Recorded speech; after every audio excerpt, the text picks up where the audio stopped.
happening, people? I'm what you need. You're watching my channel, and today we're going to talk about the weekend fights.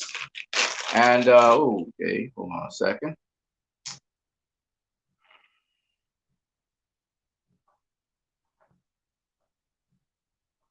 Thank you.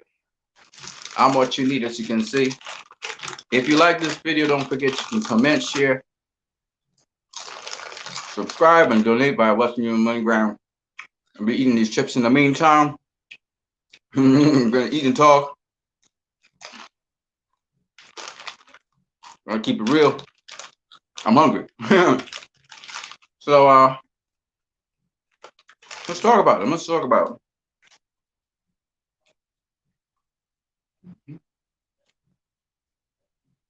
So we're looking at Jack Culcay versus Abbas Barrow. Look at Alfredo Angulo. You gotta have to excuse me.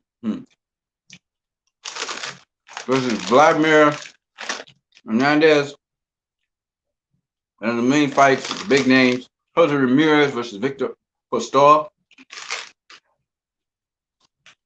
Daniel Dubois versus Ricardo Snyder. And Landy Lara versus Greg Vendetti.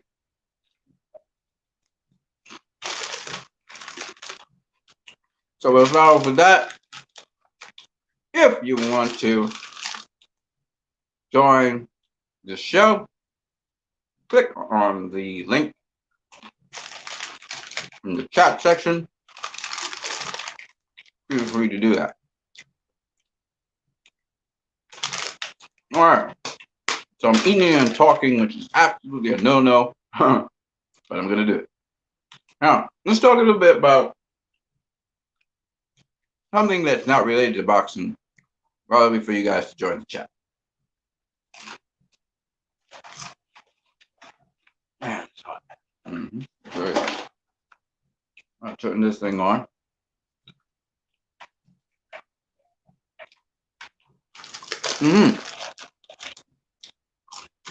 Hot like fire. So let's talk about this. Masks. And it's talking about the new normal. Okay. Well, I start talking boxing. I'll cover it.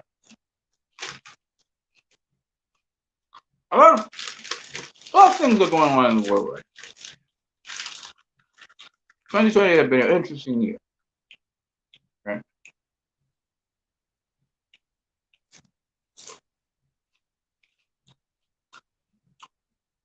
One of the more interesting things that happened this year. I know it must be sounding like shit. Sorry about that. Is the pushing of masks. How important they are. And it doesn't take a rocket scientist to realize masks don't protect you from anything. If you're going to get the virus, you're going to get it anyway. Very little protection. And the masks definitely affect your health. Now, I more use a panel screen when I go in so I can breathe properly. In my country, the government is trying to mandate a mask and give you a fine for not wearing a mask. So just walking down the street, an asshole can look at me, police officer, and fine me because I'm not wearing a mask. Fuck out of here. That's Orwellian, draconian bullshit. And I will say fuck you on that. However,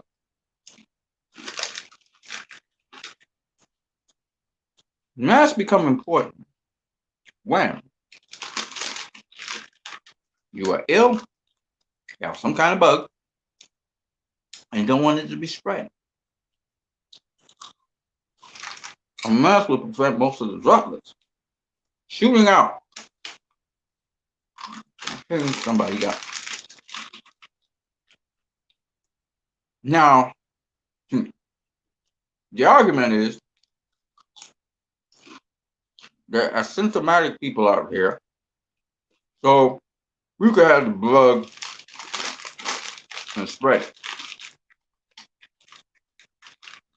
For that to happen, one, they have to be in a very confined space. Two, you'd have to directly be in front of the person you're talking to, like I'm doing right now to you, speaking up in their face, so all your boulders and all your particles and all your spit go in their face.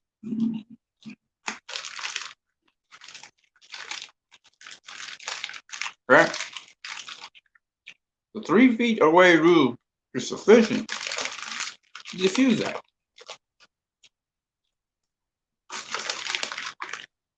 Proper hygiene, a boosted immune system, and following simple protocols.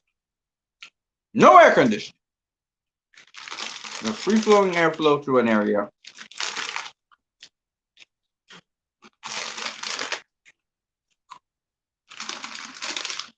Will help the situation with the virus. Now, everybody at some point is going to get the virus. But if your immune system is allowed to adapt to it, almost everybody who gets it will have it, I receive it at least in a lower sort of way.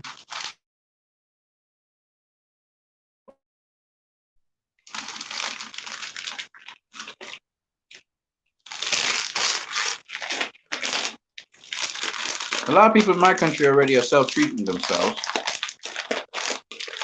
and having very little issue with the virus. A lot of them are reporting their cases. We've had upsurge in cases, but that's mainly because most people are not reporting their cases anyway. They're getting it, dealing with the virus, I'm moving on their way.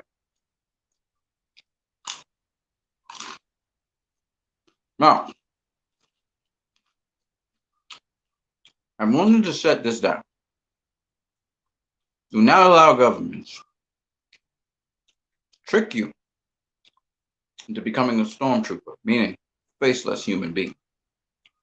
That's how they see you anyway.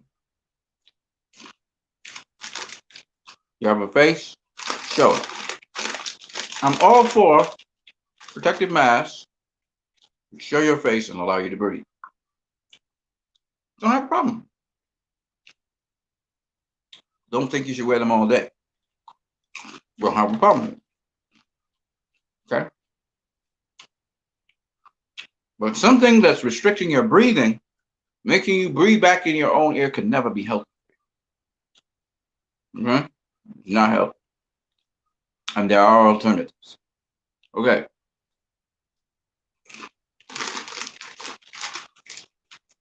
Let's talk about the boxing now. I'm waiting for a few more of you guys to come through. Then we'll talk about the boxing.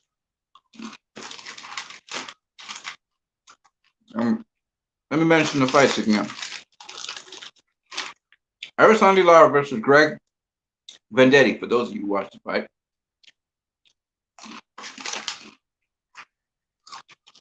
Dubois versus Ricardo Snyder. A pretty short fights if you watched it. It ended rather quickly. Jose Ramirez versus Victor Postol. Went the full 12 like the Lara Vendetti fight.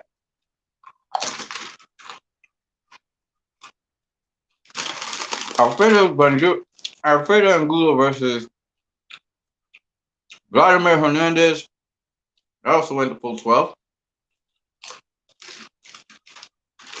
I want to hear what you guys thought about that. And Jacques Culcay versus Abbas Barraou. Fight was in Germany. I think Culcay's from Germany. What you guys thought about that fight? So we're going to talk about some stuff. Tommy Temper. I missed the fight. Still playing catch up. Tommy in the building. Tommy in the building. Shout out to you. So I'm going to talk about them a little bit. And if you want to join in jump as a guest on my show, let's do it. I may do segments. I may do segments of these fights. Let me just show you the style matchups.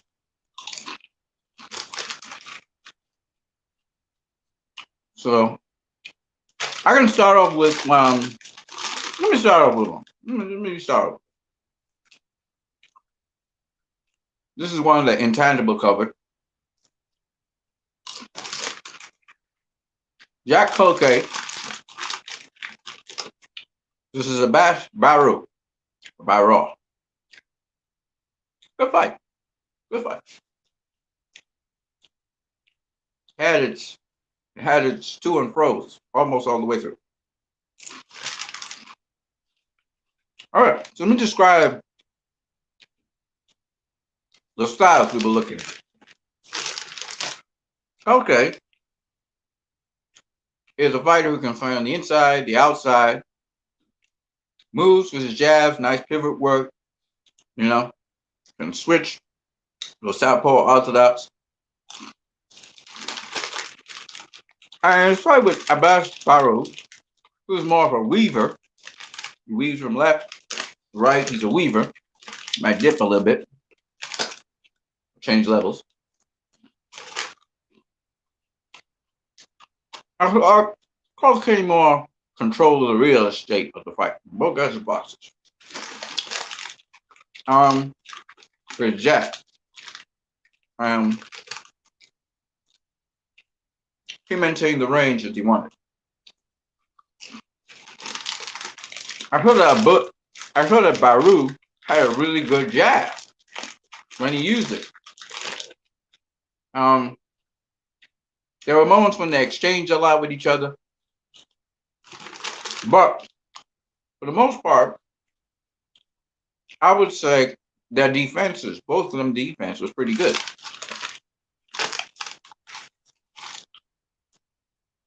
Culcay initially was going to the body with the jabs to pit. Weaver was the one more so that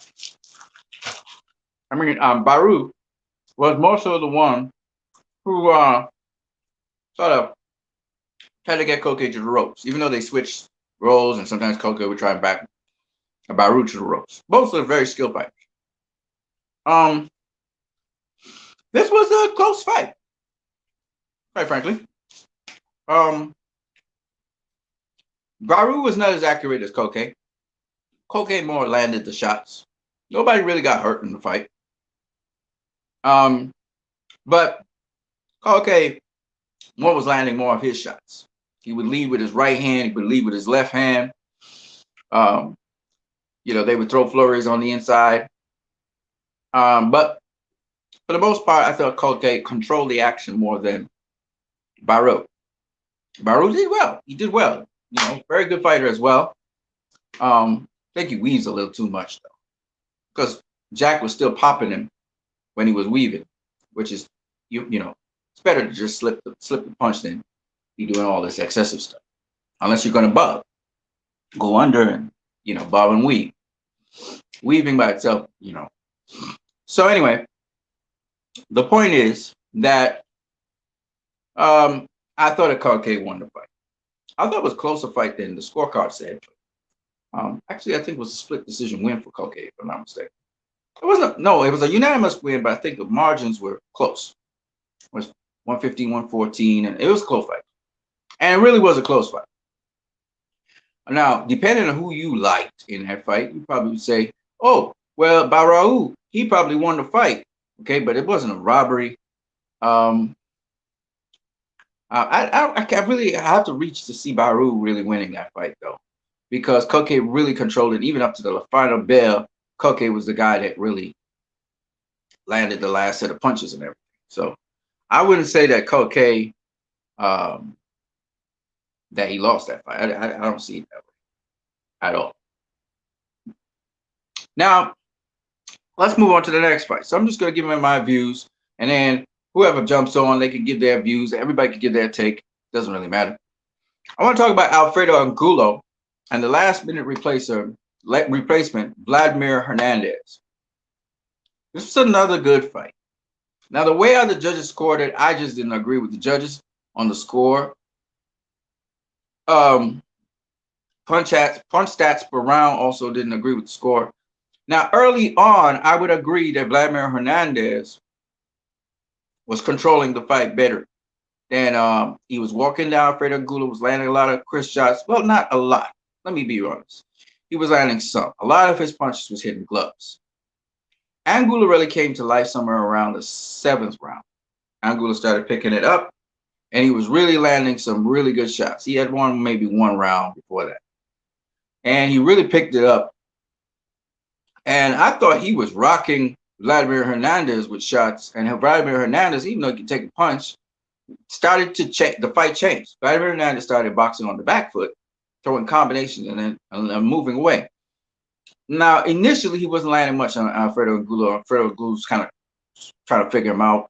Went southpaw a couple of times because he was dealing with southpaw. See, he was going to deal with Angulo was supposed to face help me remember the name. An orthodox fighter anyway. It's a known orthodox fighter. I can't remember his name right now for the life of me. It's slipping my mind. And then Vladimir Hernandez came in last minute. I guess he was supposed to have a fight too. And he's a southpaw. And he is a difficult southpaw. He's given some fighters some problems, known fighters.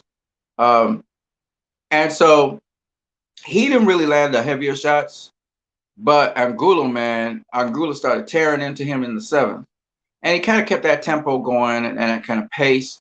And I think in the 12th final round, I thought that Vladimir Hernandez actually came back and but the more meaningful shots, the shots that really were ripping, was by Angulo. Angulo doesn't have a lot of power, speed with his shots. You can see he slowed down. You can see age. But then again, Hernandez is a fighter who had high activity rate, was moving around a lot and stuff like that in the later rounds. Now, Angulo outpunched Hernandez, okay? Outlanded Hernandez. Connected with a higher percentage rate than Hernandez. And yet, believe it or not, Alfredo Angulo lost this fight. And round by round, particularly after the 7th, all the way up to the 11th, I thought Angulo was taking those rounds. He was just taking them round by round. I don't know how other people scored it, but I thought that Alfredo Angulo either deserved a draw in that fight or he deserves to win that fight. Okay? Just being honest. But I would say that because he didn't really, when he did hurt Hernandez would pivot away. Angulo never really followed up on it. But he caught him with some really, really hellacious shots. And I mean, credit to El Perro, man. El Perro is El Perro. You know, was the guy that threw more volume. He was the guy that landed more punches. And he was the guy that connected more accurately. But yet he lost the fight. It is what it is. And I'm talking round by round. From the 7th round almost, he just picked it up. And I mean, he turned it. He chucked over another gear. I thought that Hernandez did win the 12th. So that may be the reason. Hernandez had a big head start. You know, in the first 6, I guess Hernandez got like about 5. And then he got the 12. So it could have been a draw.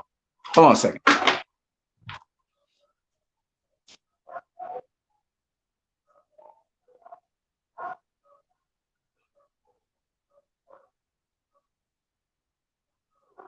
And don't get me wrong, they were trading shots. They weren't landing shots, each of them, but they were trading shots. Hernandez was in the fight. You know, he was trading with Angulo, but Angulo is blocking a lot more of his shots and really landing more of his shots, even though his defense kind of got less and less as the fight went on. And he was taking some shots from Hernandez as well. But it was a good fight, a good to and fro. People would say it was rock'em sock'em roll, but I don't really see that. I saw Angulo blocking a lot more of Hernandez's punches, and then Hernandez moving around, so that Angulo had to find him. And then when they finally found each other, Angulo would be the guy that was really, once he got him in the corner, Angulo would really go to work. So it was a good fight. It was a good fight. Hernandez came out the victor. So this guy who came last minute notice, aka like DeMarcus Corley and several other fighters, a last minute's notice, he was able to take the fight from Alfredo Angulo. And that's the way how boxing goes. So they're talking about Alfredo Angulo retiring and blah blah blah blah blah. I mean, it's up to him. I mean, he performed like when he was younger. Like you say, he threw a lot of punches. I thought that he did better than when he was younger, and he is 38 years of age, but still, he did pretty good. So I'll say to El Perro, a little bit, maybe another fight, because remember he hadn't fought in a while. Another fight probably to see him tune up a little bit more. And I think he's still in the runnings. That's my personal opinion. Different people have different opinions, but that's what I thought he really did well. All right, so let's talk about. I'm not going to go to Ramirez versus Postol yet. That was a good fight, but I'm going to talk about that in a minute. Daniel Dubois versus Ricardo Sniper. I mean, what is there to say? Sniper's a smaller guy. He had to try and stick behind his jab. He couldn't even get his jab going. Dubois was just walking him down and just ripping body shots, and body shots took the day. Dropped the guy, 4 times? Within 2 rounds, stopped him. Man, it was not much. It was like a stay busy fight. It was like just to see how sharp Dubois was. That was pretty much that. All right, let's talk about Lara versus Greg Vendetti. This was one-sided fight. First round, Vendetti looked like he could do something. Second round, he looked like he could do something, and then that was it. Lara was just keeping him off with the jab, keeping him off with the lead left. Lara was just standing in the center of the ring. Vendetti was just watching him. Lara was just watching Vendetti because Lara just wanted to counter punch. He didn't want to really waste a lot of energy, throw a lot of punches. Vendetti wasn't even trying to come in. Now, Vendetti has an interesting style, but Lara was turning him in the direction that favored Lara. If you know about the Southpaw versus Orthodox, what you want to do as an Orthodox fighter against the Southpaw is lead with, first of all, with your right hand. You don't want to lead with your left so much. Vendetti was trying to jab through with his left. His lead right hand landed at times, and he got to the inside at times, get low, bob and weave and speed into the inside, land the right hand. But Lara took that away by occupying him with the jab and constantly putting the jab and then distance control, meaning he just step a couple steps back or just pivot away from his weak side. So if I'm a southpaw, okay, my weak side is going to be on this side of my body, okay, weak side. So where my jab is, this thing looks like it's just going way out there. Let me put it right this way. It's so weird how cameras can really distort things. Let me move back a bit here. Okay. There's my jabbing hand, okay? So with my jabbing hand, which I'm going to move this way so you can see, weak side's over here, okay? Because I can't do anything. I have to turn to you. So on the outside of my jab, that's my weak side, okay? So with Lara, he's jabbing this kid. He wanted to turn him this way. I want to turn you so that my left hand is into your power hand. I want to go, in other words, clockwise. So when the guy, he's trying to get lead foot position to go behind Lara, what does he do? He circles out. If I'm here, I'm going to circle out this way, clockwise. I circle out clockwise, what happens? He can't get to my weak side. So that was all Lara was doing to avert the guy who coming on the inside of him. And he controlled him. In fact, he was just standing in front of him at certain points later on in the fight.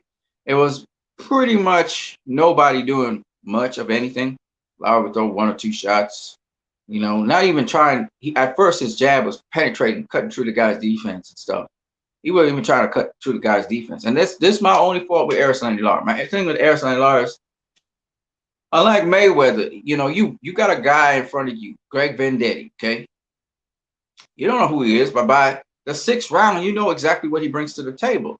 You should step on the gas and at least throw some punches at him. You know what I'm saying? Throw something at him at least, but no, Lara will sit back and just want to counterpunch you. And he's literally not doing nothing. Just absolutely nothing. The guy and Lara just standing up watching each other. Like literally. I was like, wow, this is different. Is this what I'm going to see round after round? So Lara probably just throw, one or two token punches to say he's more active than the other guy. But the other guy, he tried. I mean, he tried, but I mean, and the other guy was kind of up there. The other guy to make the fight in this case. So it was one of those fights where you could just go and just skip to the next round and see the same thing happen. You know, you knew what was going to happen. You didn't have to watch the entire fight. After the third, fourth round, you knew how the fight was going to play out, right? So it was pretty much just a one-sided fight that went 12 rounds. Okay, so the last fight I got here to talk about is Jose Ramirez versus Victor Postol. And right, when I first started watching the fight, I thought, okay, the first round, I thought, okay, Ramirez Postol, okay. I got Ramirez edged in that first round. Probably no, do I? I don't know. It was anybody's round, right? I gave it to Ramirez. Second round, all the way up to the sixth round was all Postol. Okay, he was controlling the real estate. He was doing his thing. He was occupying Ramirez. Ramirez looked slow when he was trying to do his counters to Postol. Postol was just controlling the real estate. I was like, hey, damn, Ramirez didn't win this fight. 7th round. Now, one of the things I noticed was Ramirez's jab was always effective. If he threw it nice, hard, and strong and long, he caught Victor Postol. In the 7th round, Ramirez woke up and he did a double jab that got Victor Postol to the corner. And he caught him on one of them. And when he got him to the corner, he tried to rip to the body. That didn't really land. Postol kind of blocked that. And then his left hook caught Postol, and Postol went wobbling off to the side. And then Ramirez jumped on him and really started doing some business. And from the 7th round all the way up to the 12th round, Victor Postol looked a bit gassed. And in fact, I think from the 10th to the 12th, Victor Postol was using clinching tactics because he was so gassed.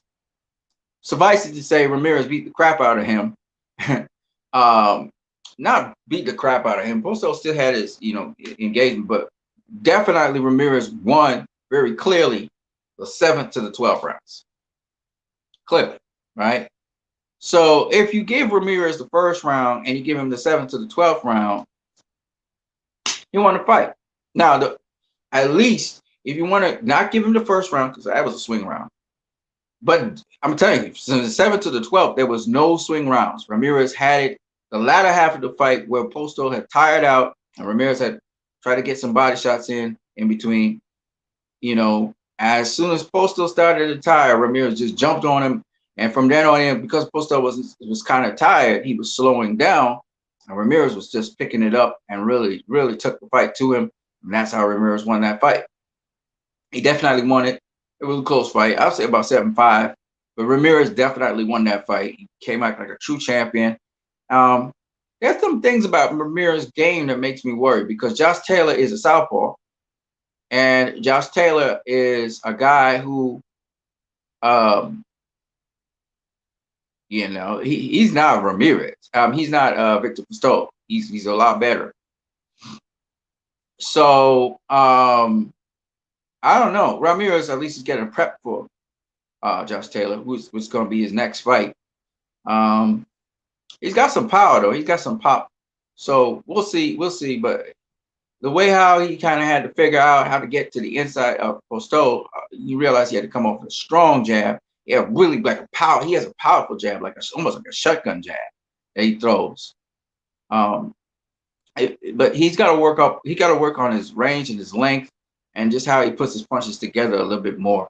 If he wants to kind of try and deal, especially on the inside. Josh Taylor's very good on the inside, so he's really got some work cut out for him if he wants to try and beat Josh Taylor. Josh Taylor is much better than that. In fact, Regis Prograis is better than Jose Ramirez. He's much better than Jose Ramirez. So Ramirez is going to have his hands full. I would love to see Regis Prograis versus Ramirez after the Josh Taylor fight. I favor Josh Taylor to beat Ramirez if they do face each other. Because Josh Taylor, he's tough. Josh Taylor is rugged. Josh Taylor knows how to fight. He knows how to box. I favor Josh Taylor to beat Jose Ramirez. He's going to be the underdog in that fight. And Just Taylor's going to, he went to Postol, he went to Regis Prograis. He beat Prograis, and Prograis is a guy, you can't sleep on. He has powerful hands as well. So we'll see. I mean, Prograis might get the winner. We'll see how it goes. But as far as I can see, and Just Taylor, they say he has his hands full with his next fight. I don't know who he is opponent, but Taylor is proven. He's proven. So we're gonna see how Ramirez versus Taylor pans out. But I think I favor Taylor. Just watching them face Postol. Postol is not easy either. Occupy with the jab, as I said before. Keep that jab in your face and keep your hands at home. Ramirez played along, but he knew that Postol seems to tire in the later rounds. So that's what he worked on. He didn't try to accelerate. He didn't try to press him to make him tired. He just kind of tried to land body shots where he could get on the inside. But because there was a certain point where he kind of had Postol really agitated, and Postol was just popping that jab like crazy. And if he had put that pressure on Postol to make him pop that jab, make him move, I think he could have gotten Postol out of there, because Postol would have burned up a lot more energy. But Postol is a guy that nobody has ever stopped. So, I mean, it is what it is. So that's my take on the fights. Ain't nobody comes through the building. That's all right. It's cool. I'm gonna catch you all guys later. Shout out to Tommy Temple once again. And we out of here. I'm what you need. You were watching my channel. If you guys like it, don't forget to comment, subscribe, and share, and donate via Western Union. I'm gonna catch you all guys later. Peace.